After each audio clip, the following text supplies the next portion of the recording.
करना start. Start.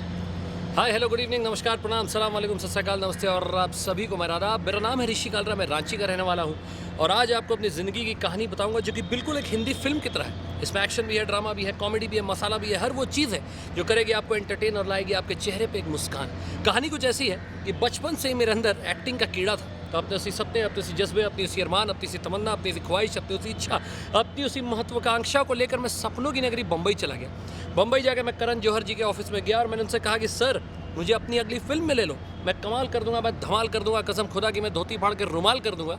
तो उन्होंने मुझसे पूछा कि आखिर तू फिल्मों में आना क्यों चाहता है। तो मैंने बड़े स्टाइल में कहा कि साहिबान, मेहरबान, कदरदान, बच्चा बूढ़ा या जवान, हैवान हो या शैतान, हिंदू हो या मुसलमान, आर्ट फिल्म का एक्टर हो या फिर कमर्शियल सिनेमा का सुपरस्टार, मान न मान, मैं ही तो आपका ऋतिक, शाहरुख, सलमान। हम हीरोइन को नचाना चाहते हैं, विलन को मारना चाहते हैं, आपको हंसाना रुलाना चाहते हैं, इसलिए तो हम फिल्मों में आना चाहते हैं। मेरे इतने अच्छे डायलॉग सुनाने के बाद भी उन्होंने मुझे अपने ऑफिस से बाहर निकाल दिया। मुझे बहुत बुरा लगा, मेरा दिल टूट गया, मैं हताश हो गया, मैं निराश हो गया, दोस्तों में जीवन से हार गया। लेकिन किंतु परंतु उसी वक्त, उसी मोमेंट, उसी क्षण, उसी पल, उसी जगह मेरे बचपन का मित्र, दोस्त, साथी मुझे मिला और उसने मुझसे कहा कि मेरे भाई, मेरे दोस्त, मेरे हमदम, मेरे हमराज, मेरे हमराही, मेरे हमसफर, मेरे दिल के टुकड़े, मेरे चश्मे नूर, मेरे लत्ते जिगर, मेरे अखियों के तारे, मेरे नैन दुलारे, मेरे मालिक, मेरे गुरु, मेरे आका, मेरे आन मान शान सम्मान, क्यों है तू इतना परेशान।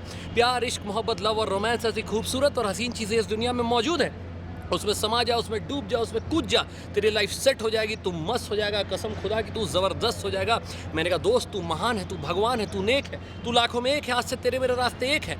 फिर मैंने एक लड़की ढूंढी। लड़की का नाम था सुनैना। क्या बताऊं, बड़े खूबसूरत थे उसके नैना, रेशम जैसे बाल, बड़ी बड़ी आंखें, गुलाब की पखड़ियों की तरह होंठ, दूध जैसा गोरा रंग, सुराहीदार गर्दन, छर हरी काया, कमाल थी उस पर भगवान की माया। ऐसा लगता था कि उन्होंने उसे बड़े फुर्सत में बनाया और आप विश्वास नहीं करेंगे लेकिन बात सच्ची है। एक दिन मैं उसे अपने बेडरूम तक ले आया और मैंने कहा डार्लिंग, हुस्न को चांद, जवानी को कमल कहते हैं, देखकर हम तुझे एक शोक गज़ल कहते हैं। उफ़, ये संगे मरमर से तराशा हुआ शवाब बदन, देखने वाले तुझे ताज महल कहते हैं। ना लिखा है तुम्हें खत, कभी ना किया है इकरार हमने, दिल ही दिल में बस किया है प्यार हमने, रातों की नींद उड़ाई है, दिन का चैन भी ले लिया है।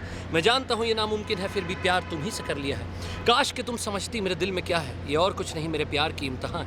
तुम तो शर्माती हुई चली गई, तुमने देखा नहीं मेरे नैना भीग गए। ढूंढती रह जाओगी मुझे दिल के आसपास, कभी ना मिटेगी प्यार की प्यास। जब पहली बार मिली थी याद है वो दिन, आज कैसी बातें करती हूँ, जीना होगा तुम्हारे बिन।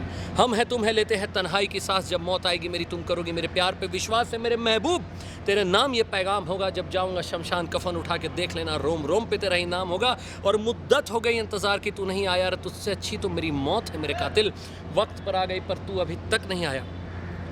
इतनी अच्छी शायरी सुनाने के बाद भी उसने मुझे अपनी ज़िंदगी से बाहर निकाल के फेंक दिया। मैं एक बार फिर टूट गया, हार गया, निराश हो गया, जीवन से हार के मैं रेलवे ट्रैक पे चला गया। वहाँ मैं लेट गया मरने के लिए। वहाँ से ट्रेन आ रही थी, मैं रेलवे ट्रैक पे लेटा हुआ था, वहाँ से ट्रेन आ रही थी, छुक छुक छुक, या मैं मरने जा रहा था। तभी सामने से एक सरदार जी आए।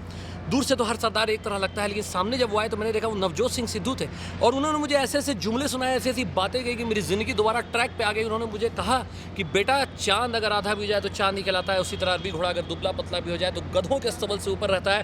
कोयल अपनी कूक से जानी जाती है, खेत अपनी उपज से जाना जाता है, शेर अपनी दहाड़ से जाना जाता है, सूरज अपनी रोशनी से जानी जाती है, पायल अपनी झनकार से जानी जाती है, तवाइफ अपनी नाच से जानी जाती है। ठीक उसी तरह इंसान अपने कर्मों से जाना जाता है। मान सम्मान उसे नहीं मिलता जो उसकी कामना करता है, बल्कि उसे मिलता है जो निस्वार्थ अपने कर्मों पर डटा रहता है। गिरते हैं शाह सवार ही मैदान जंग में, वो क्या गिरेंगे जो घुटनों के बल चलते हैं। अरे पत्थर उसी पेड़ को पड़ते हैं जिस पर फल होते हैं। ठीक उसी तरह निंदा एवं बदनामी उसी इंसान की होती है जिसमें गुण होते हैं, और अच्छों को बुरा साबित करना तो दुनिया की पुरानी आदत है। इसलिए दुनिया की परवाह मत करो और आगे बढ़ो, क्योंकि कुछ तो लोग कहेंगे, लोगों का काम है कहना, छोड़ो बेकार की बातों में कहीं बीत ना जाए रहना। कुछ रीत जगत की ऐसी है, यहाँ हर सुबह की शाम हुई, मैं कौन हूँ मेरा नाम है, क्या सीता भी यहाँ बदनाम हुई। और नदी किनारे बैठ के एहसास गहराई नहीं होता, पर्वत किनारे बैठ के एहसास से ऊंचाई नहीं होता। जिन्होंने ज़िंदगी में किए हैं मकाम हासिल यही कहेंगे कि बिना डूबे तो एहसास से खुदाई भी नहीं होता। और कांटों में रहकर गुलाब की तरह हंसना, कीचड़ में रहकर कमल की तरह खिलना, जो परिस्थितियों से घबरा जाए वो मर्द नहीं होता।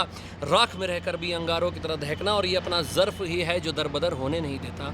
एक बार इधर हो जाए तो उधर होने नहीं देता, और खुदा ने खुद रोशन किया है इस दिए को, तो अब वो खबर तूफ़ा को भी होने नहीं देता। और ऐसी छोटी छोटी बातें करके क्या पाओगे, याद रखना पतली गली से निकलोगे तो बड़े सड़क पर आओगे।